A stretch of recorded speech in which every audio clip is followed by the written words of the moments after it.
Morning, everyone. Let me welcome you to Messon African Motifs.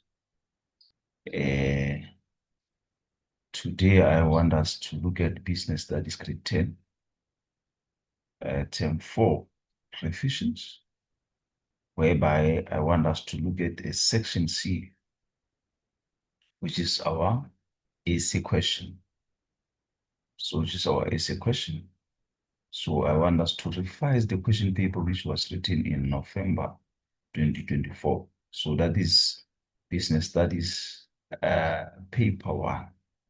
I want us to look at the essay for Business Studies paper 1 for the question paper that was written in November 2024. So, returns, and let us be together into this revision so that we are going to be fully prepared for the examination that we're going to write on Business Studies Grade 10, Term 4. So, without wasting much time, let us go to our essay. Here is our section C. Here is our section C. So as it is, answer any one question in this section. That is that, but we are going to do both of those two questions that falls under this section, which is question 5 and 6. So you also have note, clearly indicate the question number of the question that you choose. The answer of the question must start on your page. Example, question 5 on your page, question 6 on your page. So now we get to our question 5. It says business environments, the socio-economic issues. So, when you talk about socio-economic issues, you talk of unemployment, you talk of poverty, those issues. So it says socio-economic issues such as strikes and political disturbance have negative impact on business. So here that we have socio-economic issues or such as strikes as well as political disturbances. It is crucial that management understand why socio-economic issues pose a challenge in their operations, and they must also put measures in place to respond to those challenges.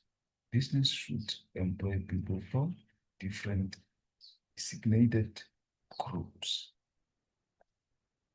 So, bearing in the above statement in mind, write detailed essay on the following aspects. So, we're going to write essay on the following aspects.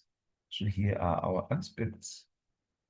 The first one, explain the meaning of strikes. Explain the meaning of strikes. Discuss the negative impacts of strikes and political disturbances on business. Outline the purpose of inclusivity in the workplace. Advise management on reasons why socio-economic issues pose challenge on a business. So you know very well that for us to write essay, we first have to start with what? Introduction. So on our introduction, make sure that you're going to define a keyword or of the question. Like now we're talking about what? Socio-economic issues. So let us go straight to our answers. So here we are on section C, question 5. So like I've said, we're going to start with introduction. We're going to start with introduction. So our introduction says business can grow and develop into successful enterprise if they take socio-economic issues into consideration. So we want to say, when a business understands and addresses issues like poverty, unemployment, and inequality, they gain community support. So they gain what?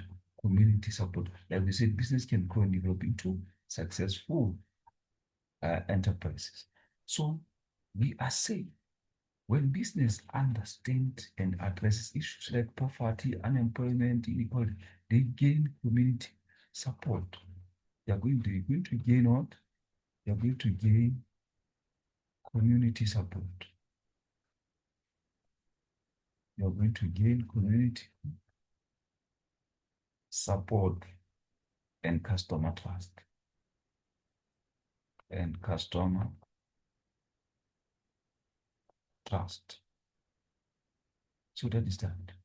So again, it says business will ignore socio-economic issues do not contribute towards safe environment.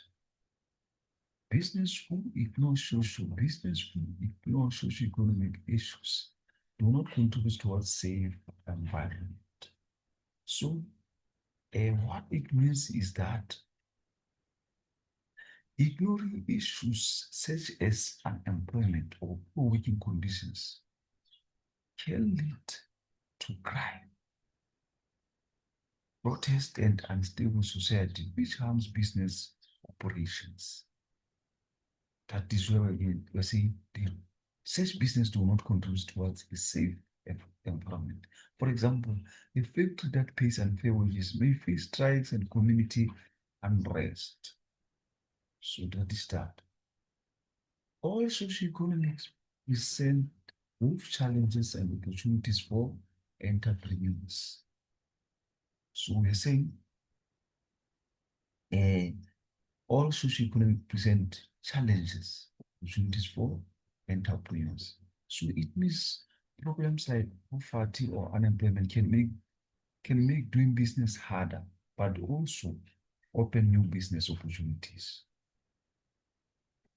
That is that. For example, high unemployment is challenge, but an enterprise can open training center to help people gain skills. That is what we're saying. They present both challenges as well as opportunity. A challenge can be high unemployment, but enterprise can open training center to help people get skills. So now that is opportunity. So let us move on. Diverse workplace allows business to address inequality as a socio-economic issue. As a socio-economic issue. Meaning to say, employing people from different backgrounds promotes equality and helps reduce poverty or discrimination. For example, a company that hires both men and women from all races helps bridge income and social gaps. So that is that. And an irrelevant introduction related to the meaning of strikes, negative impacts, strikes, and political purpose and business and reasons why social pose challenge for business is accepted. So now let us go straight to the meaning of the strike as our first aspect that we asked to talk about. Meaning of strikes. So let us come to meaning of strike. So here we are on meaning of strike. Meaning of strike. So they say a strike is a collective refusal of employees to work because of an issue. The workplace aimed at forcing the employer to give demands. So here we're talking about refusal to work. We're talking about refusal to work. Refusal to work. So it means that a strike happens when the employees stop. A strike happens when the employees stop working to demand better conditions. For example, if factory workers stop work to demand higher wages, that is the refusal to work that you're talking about. Also, it is a collective action taken by a group of unhappy employees to force employers to accept their demands. So here we're talking about what? Collective action. We're talking about collective action. Because it is a group effort by unhappy employees. So that is that. Let's make an example of teachers. Teachers from different schools strike together for better salaries.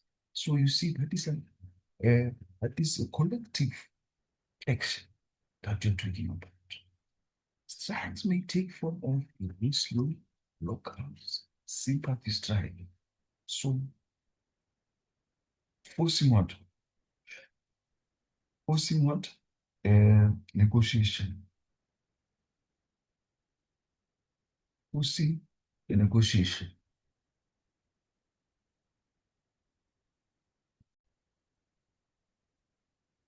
So we are on this point. So we have said strikes may take form of go slow, lockouts, and sympathy strikes. So for that, so with this one, we're talking about what? Different forms. We're talking about different forms. Different forms because you are saying strike includes go slows, lockouts, and sympathy strikes. For example, the bus drivers do a go slow to protest the unpaid overtime. Also, it is a dispute between employer and employees when they cannot agree on wage increases or change in working conditions even after negotiations.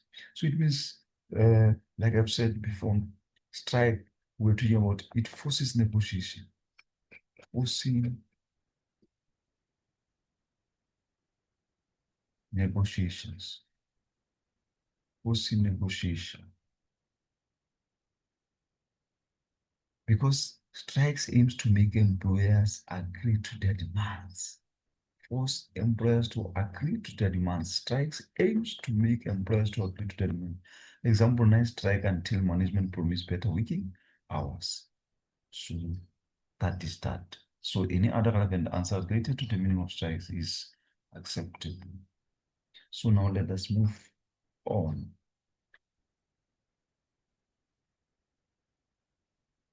So another aspect that we are asked to talk about is negative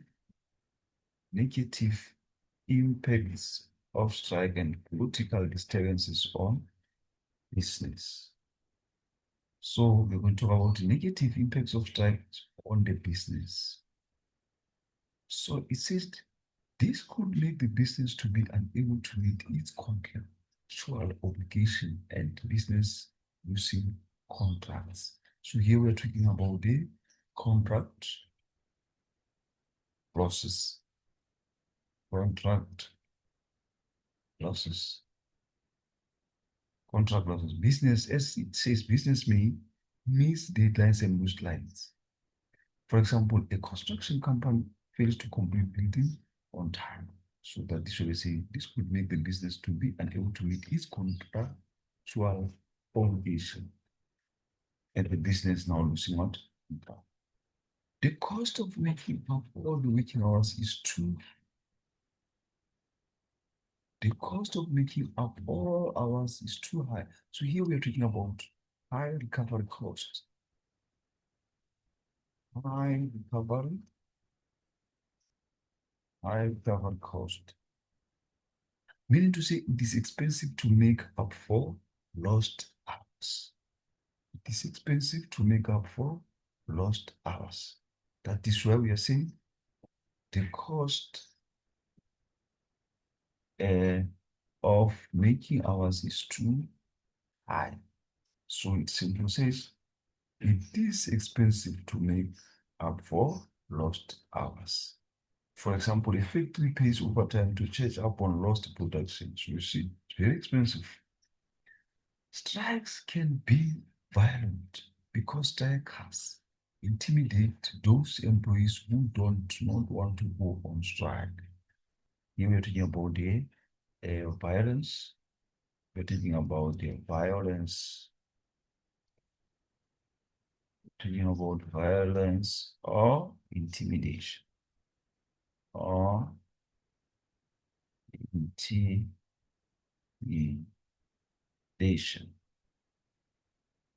So we need to say strikes can turn violent and scare staff. You see, for example, some workers threaten others who refuse to join the strike. That's what it means. A scare of potential investors. Here we are talking about where the strikes now scares investors. So it scares investors. Scarce investors.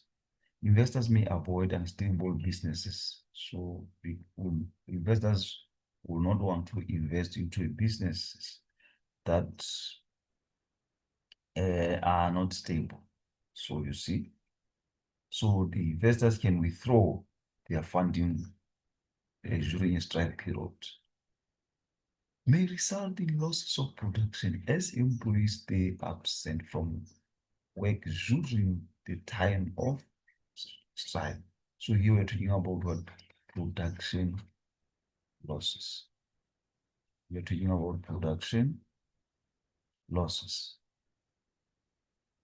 So we know when there is a strike now, the work is going to stop. Work stops and goods aren't produced. So that is what we're talking about what? That the production is going to decline. So that is that.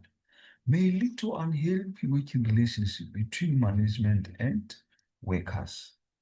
So here we are talking about poor relationship. We're talking about poor relationship. Poor relationship as strikes harm trust between workers and management. So because you find that after a strike, workers no longer communicate openly with managers. May force business to retrench some of its skilled workers to recover from losses. So now the strike can take us into retrenchment. Retrenchment. So business may cut jobs to recover losses. So that is that. So that the strikers' actions may lead to production losses and decline in sales. So like we've said, during the strike, the employees, they even not come to work, and that is going to affect our production, as well as the sales are going to drop because now we are not producing and there are no customers that are coming to buy because there's nothing that they can get as our production is affected. So that is that. So now let us come to the negative impact now.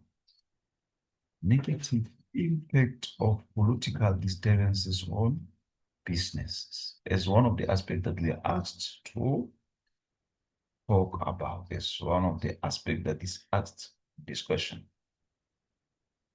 It says people in township or informal settlement areas may block the roads, preventing employed people from going to work due to service delivery protest.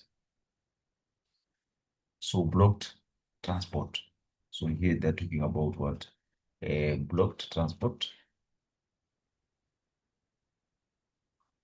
Blocked transport. Because the protest now is going to stop employees from reaching work. The protest stop employees from reaching work.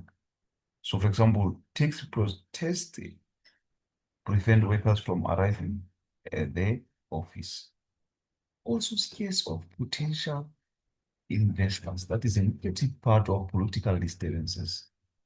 So scarce investors, political unrest creates business uncertainty. Political unrest creates business uncertainty. Business may be forced to close, especially those located in township. Now we're talking about business closure. About business closure. Business closures. Shops may be damaged and looted during protest. Shops may be damaged and looted during the protest. Also may result in losses of production as employees stay absent from work, stay absent from work during this time. So production loss because factories are going to shut down temporarily due to rest. So workers stay home during service delivery protest. So that is going to affect our production because we're going to lose what they produce. Many businesses suffer losses as a result of damage to the property. You're talking about what?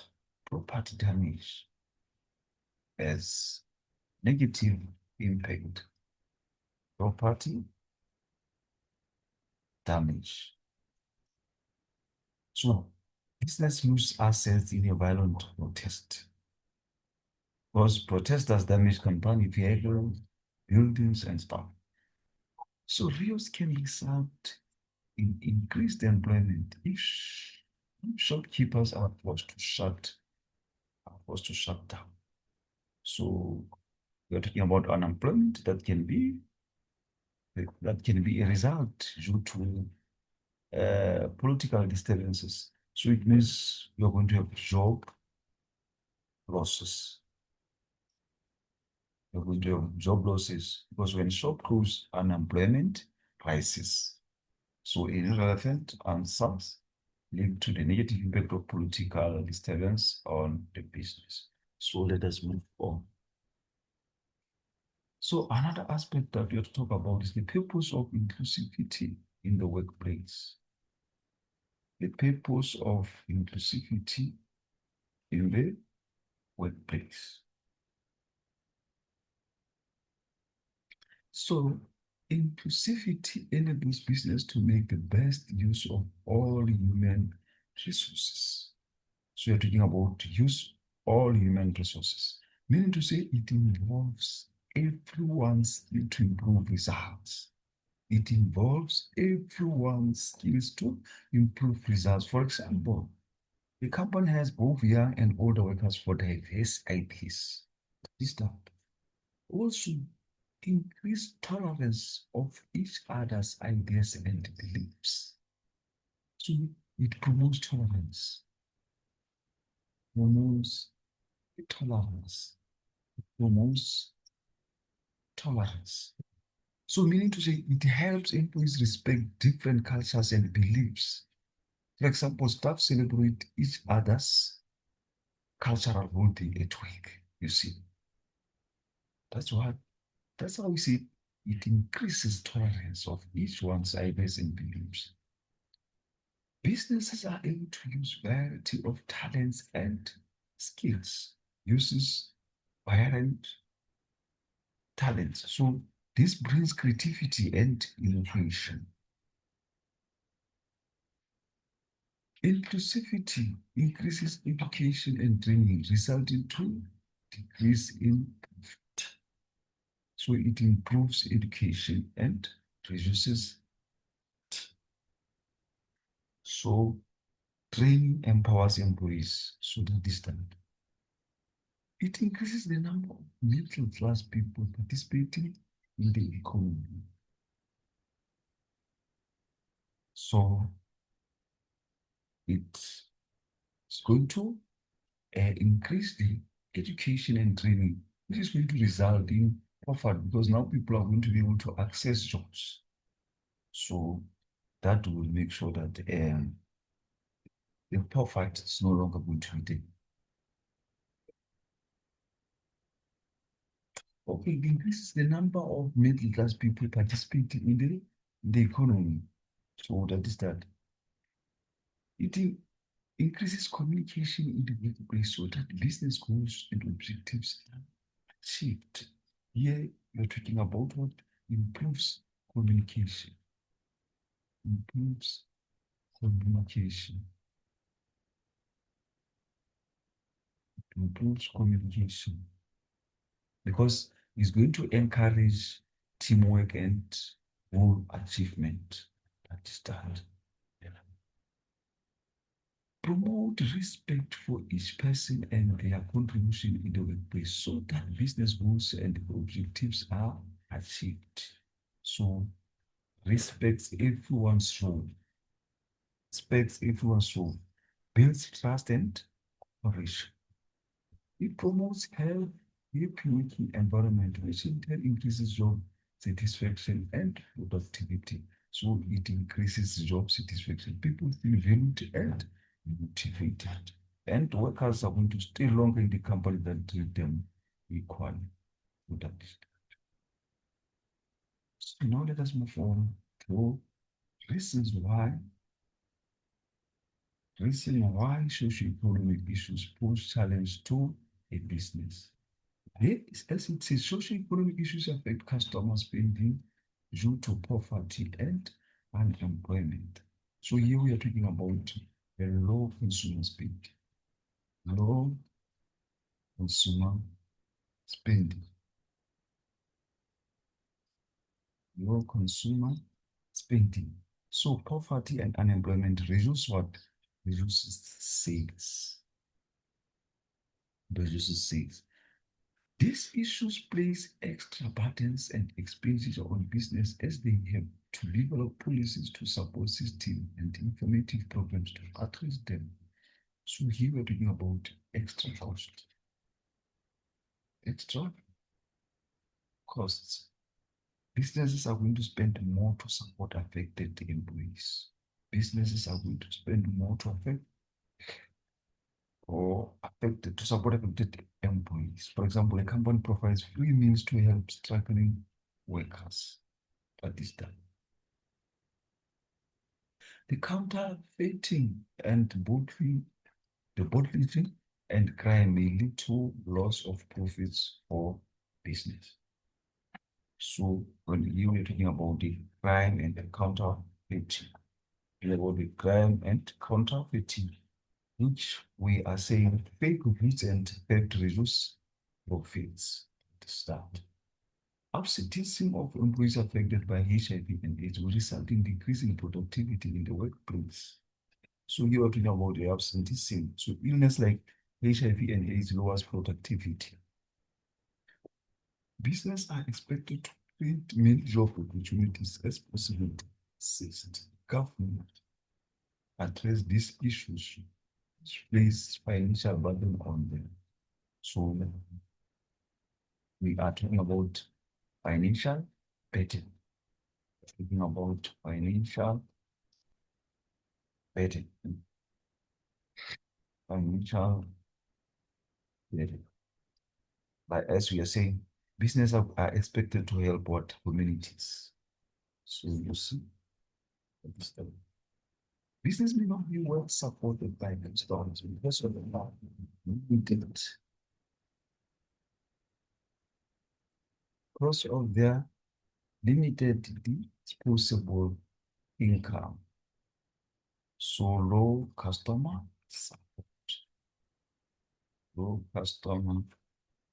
support. So customers have limited income to buy goods. What is that? They must also educate employees on social issues and how to become involved in the community to address these issues. So any relevant answer is accepted. So now we are on our conclusion. Now we are on our conclusion. So we are now on our conclusion. As it says, business will develop strategies to deal with socio-economic issues, survive long enough to achieve long-term goals. So it simply means that when business plan how to handle issues like unemployment, poverty, and crime, they remain stable and continue operating successfully. For example, a company that offers skills training to unemployment youth builds community support and stays strong in the market. Then it further on say business must be aware of these challenges so that they can put strategies in place to overcome them. So meaning to say, knowing about your socio-economic problems help business prepare solutions to reduce risk and losses. For example, a business aware of high crime in its area installs security system to protect its property and employees. So this is the end of question 5. Then we are to go to question 6. So we are to go to 6.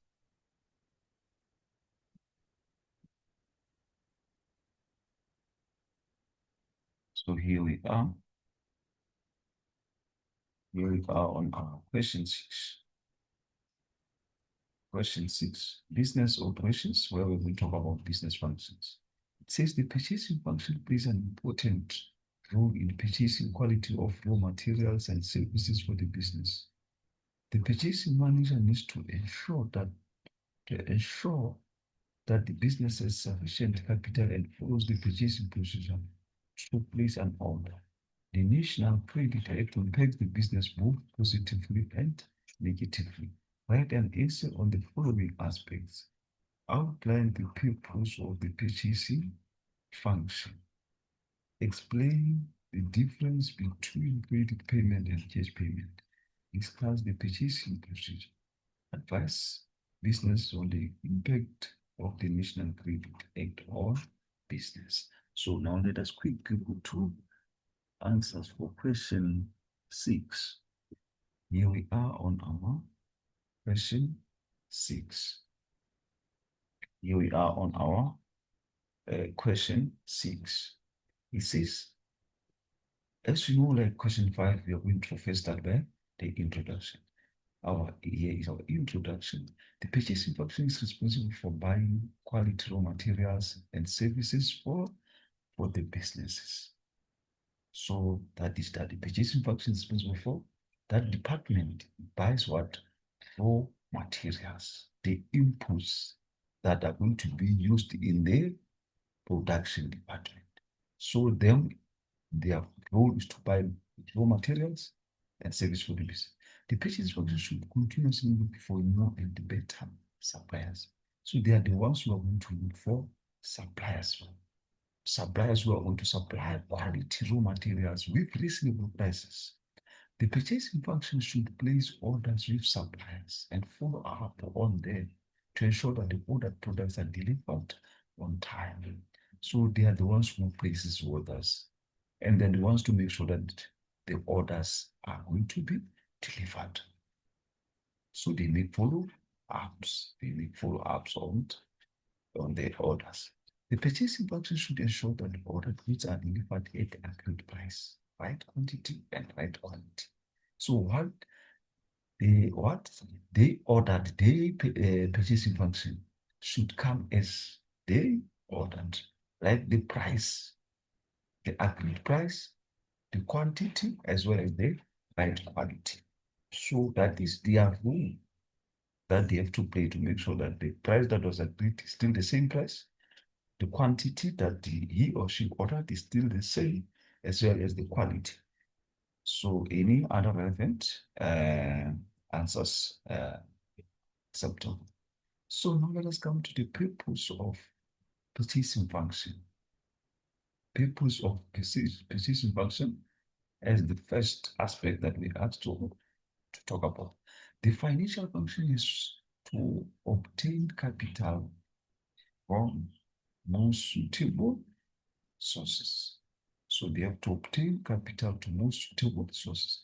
The business should negotiate lower better interest rate to keep financial costs as low as possible. That is the purpose of the purchasing function. They have to make sure that they negotiate for lower interest rate so as to keep the cost low, so that the business is not going to spend more. The financial record should be kept up to date at all times and should be accurate in order for the business to be tax compliant. Accurate financial statements should be drawn out so that management can see the performance of the business. Surplus funds should be invested to save for future projects or expansion growth. So a relevant answer is accepted. So now we are on our a difference between cash payment and credit payment. So cash payment refers to all payments made by cash or check for business. So you were talking about the payments that are paid by check, by cash with business. Those are the payments, cash payments that business made. While the credit payments refers to all payments made by means of credit cards on future date for business to purchase. That's when you buy the business. That is when the business buys credit. That is when the business buys on credit. While it's cash payment, the business pay or buys on cash basis. Cash payments enables business to budget for stock purchases and avoid unnecessary delays. So this method makes business to make what a budget for stock purchases because the business is going to buy on cash. So it first have to budget so that they avoid the unnecessary delays. But with credit payments allow business to buy stock and pay on future date. So here you can still get goods because you're going to pay them in later stage. Cash payers qualify for cash discounts. So when you buy on cash, you know very well that you're going to get a discount. So the credit payer can pay more for goods due to interest added on credit purchases. That is the difference. Here you can get what a discount because you bought on cash. But here you're going to pay more because there are interests that are added. They are on credit payment. So that is that. Now let us come to 6.4, where we are going to talk about the steps of the purchasing procedure. Steps of the purchasing procedure. Is determine the need for the product and decision. Determine the need for the product. So you realize with the financial department, as a purchasing department, to establish budget for the purchasing of goods and services. So for you to come up with a budget, make sure that yes, a purchasing department, you're going to realize with financial department. So determine the product or material resource needs for the business. So you to determine the product or material or resources needed for business. Find the right quality and quantity of goods and services at the right price, at the right time. So you look for quality product with right quantity and the price should be reasonable, right prices and at the right time. So step number 2, determine the price of the product. So find the best price by obtaining quotes or tenders or making inquiries. So that is that.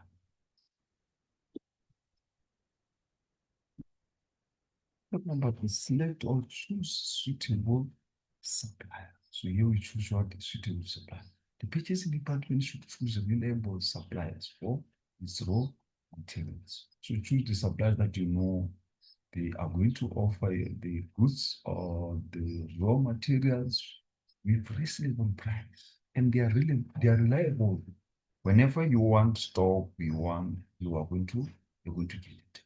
Evaluation criteria based on quality raw materials and prices and delivery time should be used to select the best suitable supplier. So for you to come up with the right supplier, so the criteria that you're going to use should be based on the quality of raw materials, the price, and the delivery time. So don't go for suppliers who are going to delay all your raw materials to reach your hands. So these are the criteria that you use.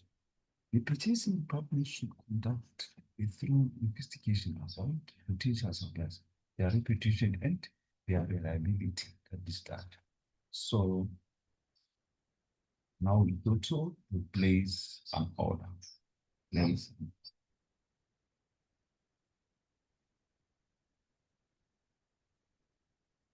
go. Here we are. After you've chosen the supplier, means now you can place what? You can place an.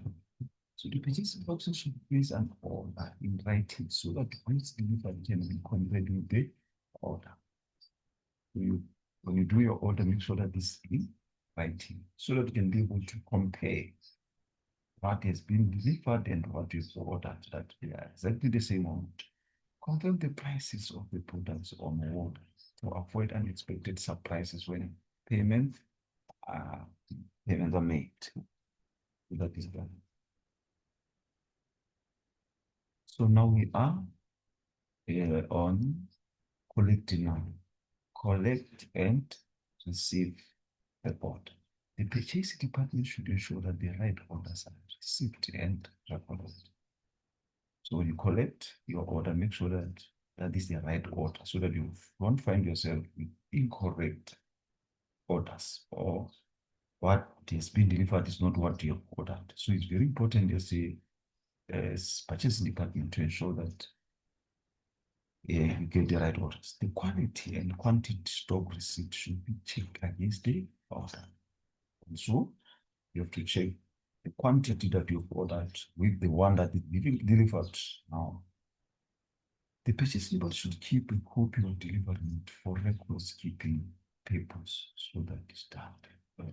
So now, as you have collected now your order, now you have to pay a supplier. Pay the supplier. The purchasing department instructs the financial department now to pay the supplier after the delivery of the order. So you know that you are now sure that the quantity is right, the quality is right, the price is right, meaning your order is right. Now you can go to the financial department to instruct them to pay the order. The supplier must provide copies of the requisition form to the purchasing department. Purchasing department must provide a delivery note to the financial department. So the delivery note to go to the financial department for record keeping. The supplier sends the invoice to the financial department for final payment after the satisfactory department. That is that. Now, after you've paid the supplier, now we come to distribute the stock. The purchasing department should ensure that proper distribution of the raw materials to relevant departments. So now, after you pay the supplier, now it is now a thing in the business where now you are going to distribute the stock to relevant department. Distribution of stock should be in line with requisite orders from each department to avoid stock loss. So that is that. Complete the order. So ensure all that correct documentation is in place and filed for future reference. So now we come to the impact of a National Credit Act NCA on business operations. So once you talk about the impact, you know very well we're talking about advantages as well as disadvantages, negatives as well as positives.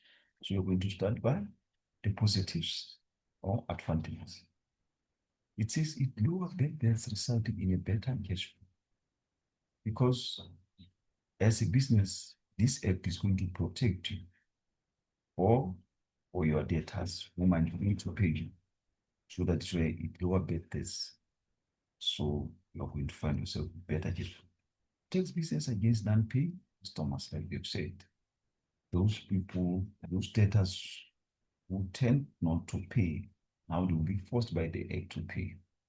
Increases cash sales as credit can only be granted to qualifying customers.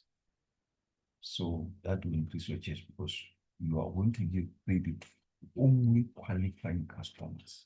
Those who are working, those who have a good credit worthiness. Prefers reckless lending by financial institutions. Ensures that business settle their debts on time so that they can obtain good credit scores. So it ensures that business settle their debts for you to get a good credit score.